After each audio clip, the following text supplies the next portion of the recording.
ഈ ദിനം ഈശോയോടൊപ്പം ഈശോയോടൊപ്പം. ആരാധന ആരാധന യേശുവേ ആരാധന. ആരാധന ആരാധന യേശുവേ ആരാധന. ആരാധന ആരാധന യേശുവേ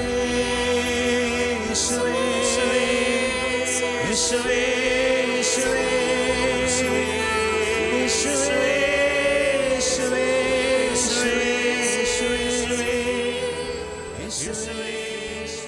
തിരുവസ്തുര്യവനായ ഈശോയെ, ഈ ദിനം ഈ ആരാധനയെ പങ്കുചേർന്ന് പ്രാർത്ഥിക്കുന്നു. ഓരോ ജീവിതത്തെയും ഒരു അഭിഷേകമായി അവിടുന്ന് ഉയർത്തണമേ എന്ന് പ്രാർത്ഥിക്കുന്ന സമയം ഈ ദിനം പഠിക്കുന്ന ഓരോ മകനെയും മകളെയും കാഴ്ചവെച്ച് പ്രാർത്ഥിക്കുക. പഠനമേഖലയിൽ പുതിയ പുതിയ വിജയം നൽകണമേ എന്ന് പ്രാർത്ഥിക്കുക. പഠന വൈകല്യങ്ങൾ വിട്ടുപോകാൻ വേണ്ടി പ്രാർത്ഥിക്കുന്ന സമയം ചില വിഷയങ്ങൾ ഗ്രഹിക്കാൻ സാധിക്കാതെ ഭാരപ്പെട്ട് കഴിയുന്ന ഒരു വ്യക്തിയിലേക്ക് നല്ല ദൈവമേ ഈ സമയം അവിടുന്ന് എഴുന്നള്ളി വരണമേ. ഒരു വ്യക്തിയെയും പഠനമേഖല ഒരു അഭിഷേകവും ഒരു അനുഗ്രഹമായി ഉയർത്തണമേ എന്ന് പ്രാർത്ഥിക്കുന്ന സമയം പരാജയങ്ങൾ പഠനമേഖലയോട് വിട്ടുപോകാൻ വേണ്ടി പ്രാർത്ഥിക്കുന്ന സമയം എല്ലാ ദൈവമക്കളും പഠനമേഖല ഉയർന്നു വരാൻ വേണ്ടി യേശുവിൻ്റെ നാമത്തിൽ പ്രാർത്ഥിക്കുന്ന സമയം ഈ ദിനം വചനത്തിൻ്റെ പ്രത്യേകമായ അഭിഷേകത്തിന് വേണ്ടി കാഴ്ചവെക്കുന്ന വചനം സാമുവേൽ പ്രവാചകന്റെ 1-ാമത്തെ പുസ്തകം 18-ാമത്തെ 14-ാം വചനത്തിൻ്റെ അഭിഷേകം പഠിക്കുന്ന എല്ലാ മക്കളിലും വെളിപ്പെടാൻ വേണ്ടി നമുക്ക് ആഗ്രഹിച്ച് പ്രാർത്ഥിക്കാം. തിരുവചനം ഇപ്രകാരം പറയുന്നു: കർത്താവ് കൂടെ ഉണ്ടായിരുന്നതിനാൽ എല്ലാ ഉത്തമങ്ങളിലും ദാവീദ് വിജയം കൈവരിച്ചു. കർത്താവ് കൂടെയുള്ള ഒരു വ്യക്തിയിൽ ആ വ്യക്തിയുടെ ജീവിതത്തിൻ്റെ പഠന മേഖലയിലും ആ വ്യക്തിയുടെ അധ്വാന മേഖല, ജോലി മേഖല, ആ വ്യക്തിയുടെ പൗരോഹിത്യ മേഖല, സമർപ്പിത മേഖല, ആ വ്യക്തിയുടെ കുടുംബജീവിത, യുവത്വം, ഇതെല്ലാം ഒരു വിജയമായി മാറുക കർത്താവ് കൂടെയുള്ളപ്പോൾ. ഈ പ്രഭാത ആരാധനയിലൂടെ ദൈവമേ അവിടുന്ന് കൂടെയുള്ള ഒരു അഭിഷേകം ഈ സമയം ഒരു വ്യക്തിയിലും നൽകണമേ നമുക്ക് ആഗ്രഹിക്കാം. പഠിക്കുന്ന മക്കൾ ഈ പഠന മേഖലയിൽ കർത്താവ് കൂടെ വന്ന് വിജയം നൽകുന്നൊരു അഭിഷേകം വെളിപ്പെടാൻ വേണ്ടി ആഗ്രഹിച്ച് ഇരുകരങ്ങൾ സ്വർഗത്തിലേക്ക് ഉയർത്തി പഠിക്കുന്ന എല്ലാ മക്കളെയും സമർപ്പിച്ചുകൊണ്ട് യേശുവേ യേശുവേ യേശുവേ എന്ന് സ്തുതിച്ച്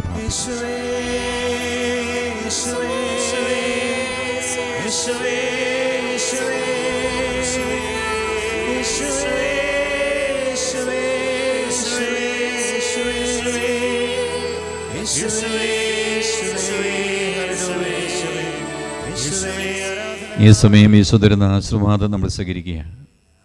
സാധിക്കുന്നവർ മുട്ടുകുത്തി കരങ്ങൾ കൂപ്പി ശിരസ് നമിച്ച് ഈശോ തരുന്ന ആശീർവാദം നമുക്ക് സ്വീകരിക്കാം. ശരീരത്താലും വിലയേറിയ രക്തത്താലും പാപത്തിൻ കരകളിൽ നിന്നും മർത്തിനു നീ മോചനമേകി. സകലേശാദിവ്യ കടാക്ഷം തൂകണമേ വത്സലസുതരേ. നിർമ്മലരായി ജീവിച്ചിടുവാൻ ചിന്തണമേ ദിവ്യവരങ്ങൾ.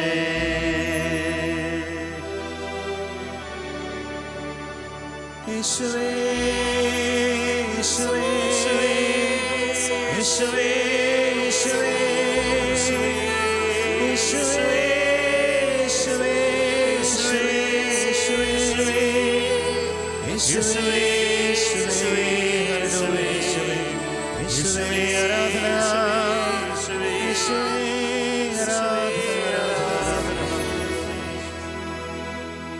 പരിശുദ്ധ പരമമാ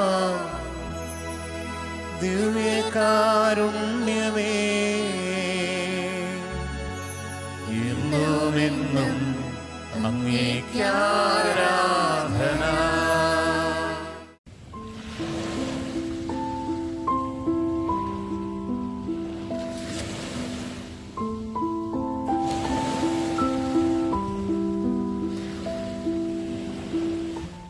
എൻ്റെ പേര് ആൻസി. ഞാൻ ഇടുക്കി ജില്ലയിലെ കഞ്ഞിക്കുഴിയിൽ നിന്നും വരുന്നു. എൻ്റെ ഭർത്താവിന് 12 വയസ്സുള്ളപ്പോൾ അദ്ദേഹത്തിൻ്റെ പിതാവ് മരണപ്പെട്ടു. ജോലി സമയത്ത് വൈദ്യുതാഘാതം എന്നുള്ള അപകട മരണമായിരുന്നു. 1996 KCBക്കെതിരായി നഷ്ടപരിഹാരം ആവശ്യപ്പെട്ടുകൊണ്ട് കേസ് ഫയൽ ചെയ്തിരുന്നു. പലവിധ കാരണങ്ങളാൽ കേസ് നീണ്ടുപോവുകയും ഇടയ്ക്ക് തള്ളിപ്പോവുകയും ചെയ്തു. വീണ്ടും റീഫയൽ ചെയ്തു. 24 വർഷമായി വിധി വന്നില്ല. അപ്പോഴാണ് ഞാൻ ഏഴുമുട്ടം താബോർ ധ്യാന കേന്ദ്രത്തിൽ വെച്ച് നടന്ന ആന്തരിക സൗഖ്യ ധ്യാനം 2019 ഡിസംബറിൽ പങ്കെടുത്ത് പരിശുദ്ധ താബോർ മാതാവിൻ്റെ മാധ്യസ്ഥം തേടി പ്രാർത്ഥിച്ചു.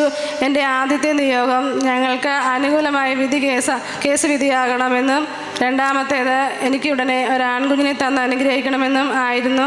ധ്യാനാവസരത്തിൽ ബഹുമാനപ്പെട്ട ജോർജി അച്ഛനെ കണ്ട് ആവശ്യങ്ങൾ പറഞ്ഞപ്പോൾ അച്ഛൻ പ്രാർത്ഥിച്ചിട്ട് ജപമാല ചൊല്ലി കാഴ്ചവെക്കണമെന്നും 9 മാസത്തിനുള്ളിൽ 2 ആവശ്യങ്ങളും നടക്കുമെന്നും അച്ഛൻ പറഞ്ഞു. ഞാൻ വിശ്വാസത്തോടെ ജപമാല ചൊല്ലി പ്രാർത്ഥിച്ചതിൻ്റെ ഫലമായി ധ്യാനം കൂടി പിറ്റേ മാസം ഞാൻ പ്രഗ്നൻസി പോസിറ്റീവായി. 9-ാം മാസം ഞങ്ങൾക്ക് ഒരു ആൺകുഞ്ഞിനെ ലഭിച്ചു.